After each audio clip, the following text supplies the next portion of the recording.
also, they gave a report on their changes, of their budgetary changes, and the number of people who are leaving voluntarily, who are resigning or retiring, and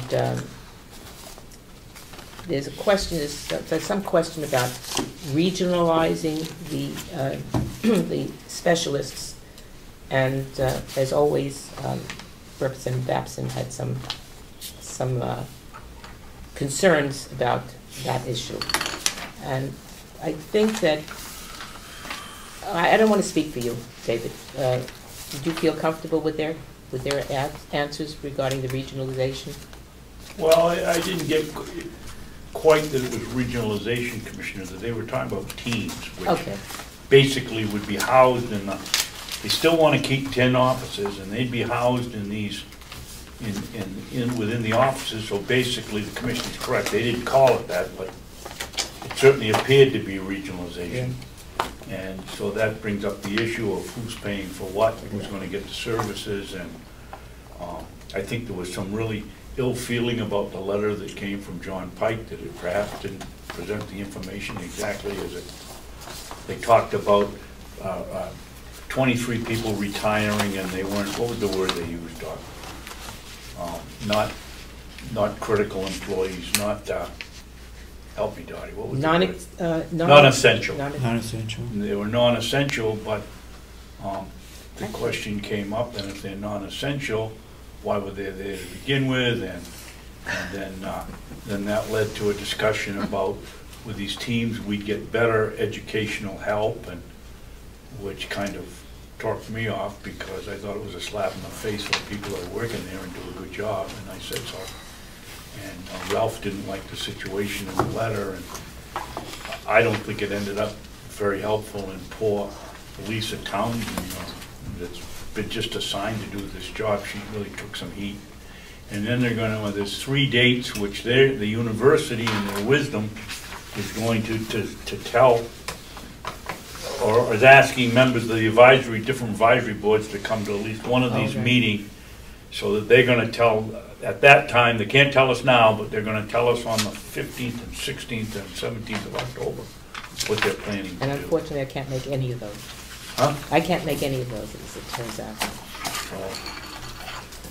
I don't think there was much gained last night. I don't know how you felt, Commissioner.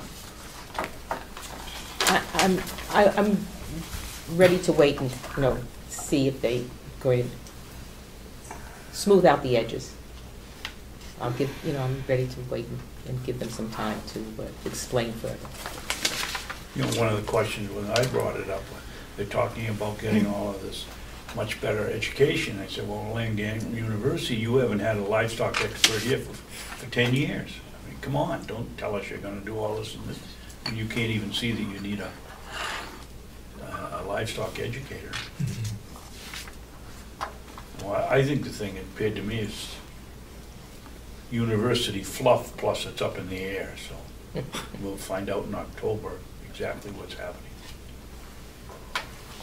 And that brought into the issue of the counties are now getting ready for their budgets. Yeah. The crunch time, they pleaded with the university to wait for a year so that we could work through the budget process, because there's going to be some real changes. I mean, if we're not going to have the same number of people, I wouldn't think we're going to appropriate the same amount of money for the cooperative extension. Or if we get more, we might need more money. So. Okay. Dad, you good? Damon? Yeah, there's one more thing. Just wouldn't it make sense to put the boiler room and all that stuff on one of the wings, and you keep the whole big space for DHHS? Because why would you want DHHS in 2 big wings? They couldn't all talk to each other. Wouldn't you want them all in one consolidated space? Well, we don't know what their requirements are as far as being located in the same building, but to move our pellet boilers, they're tied in with our current furnaces in the core section. Oh, like the maintenance room. Wouldn't that be better off in part of a wing, as opposed to sticking it in the huge That's only a Floor small section. portion of what is scheduled to be in that. You still have the laundry, which is encompassed where it is because It has to be where it has to It be. would be You can't do it. a lot more It would be costly. costly to move the laundry into one of the wings. Maintenance, yeah, it's always a possibility. But that's not going to get you what you need. Okay. I have something Yeah. to report. Okay. I went Monday morning to a meeting about a 10-year transportation improvement plan, 2013-2022. It was presented by Executive Councillor Ray Burton, and we had a couple people from DOT also give a presentation. And the I result? have, What happened? Well, it was a draft, and they were presenting what they actually going to do for improvement. Excuse me, I think you're speaking of the area of Wakefield and Brookfield? Yeah, I attended Because the one in it's Wakefield. not part of the RCC, the transit that we have up here in this part, so just make that clear. Just clear that. And I have a flyer here. You can actually check it out. I guess I don't understand what the purpose of the meeting was for.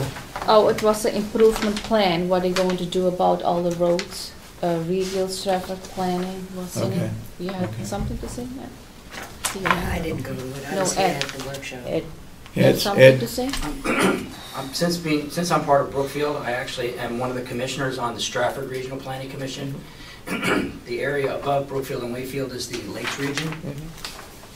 So the only two parts of this county that would be affected by that meeting, was, from what the commissioner is talking about, is Wakefield. Wakefield and Brookfield. So Yes. it does have to do with a small bit absolutely. of Carroll County. absolutely, and that's, I think, will be taken up, that's the whole point of the coordination of the RCC, is to get everybody, once we now are part of the 10 county districts, then we can all work together in a total regionalization of transportation for this area, so that smoothly we can move from, if you needed to get from Coos County to Portsmouth, there should be a way.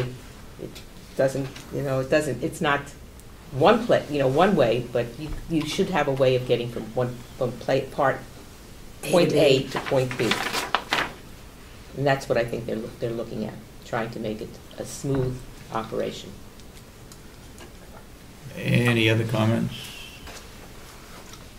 Any other meetings want to report on?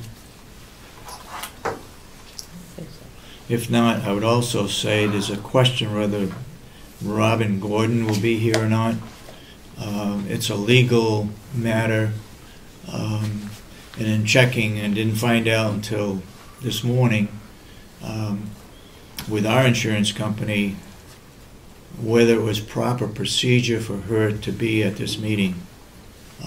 That was not It's public setting hearing. something that we have a process for people to go through if they're grieving something, and she has gotten involved in it.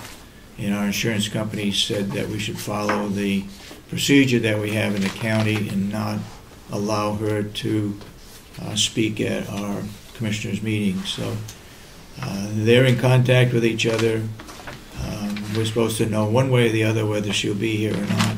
Right now, she was told by me this morning that she should not be attending our meeting. So, with that said, let's move on with the agenda. With Jason Johnson, please.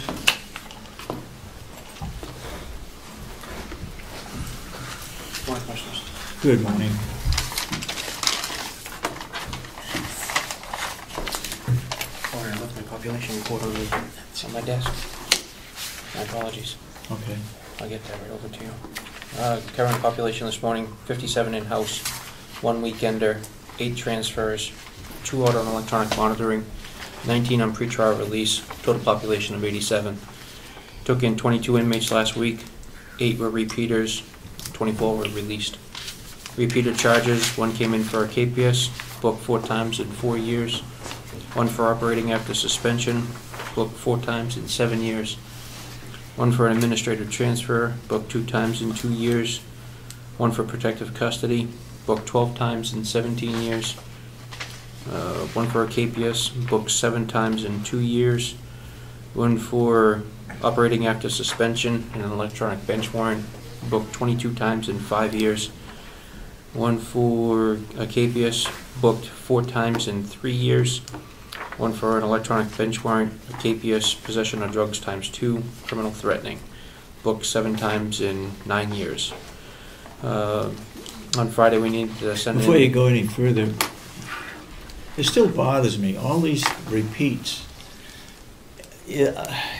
Are the judges aware of all this background, all this repeat type things that seems like they deserve a higher penalty apparently than what they're getting?